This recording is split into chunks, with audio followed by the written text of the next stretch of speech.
Jada agintaldiaren azken txanpan sartu gara, eta azken ikasturte honetarako erronka nagusiak zehaztu ditugu.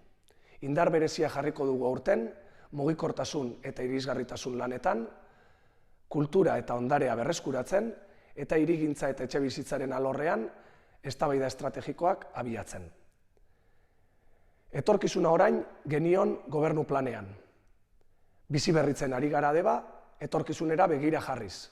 Bai, egindako lanen bitartez eta baita egiteko moduekin ere. Ikasturtea amaitzerako hainbat proiektu aurreikusi ditugu.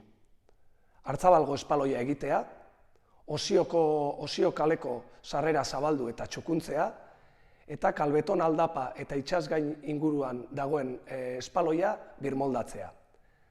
Hau guztia, oinezkoak lehenetsiz eta segurtasuna bermatuz. Hirigintzaren alorrean eta dagigunen eskutik, hirigintza batzorde mistoa osatu dugu.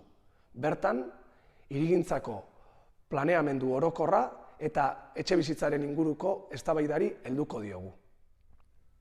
Ondare handia dugu gurean, eta hori babestu eta ezagutzera emateko asmoz, proiektu ezberdinak abian jarriko ditugu. Esanguratsuena, historia aurreko bailararen ibilbidearen proiektua izango da, eta bestalde, elizaren ingurua ere txukunduko dugu. Gure ingurunea zaindu beharrean gaude, eta horregatik, trantsizio energetikoan pausoak ematen ari gara.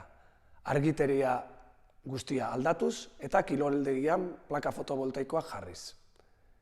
Hau guztia, herritar eta eragileekin partaidetzan eta erakunde publikoekin elkarlanean egingo dugu.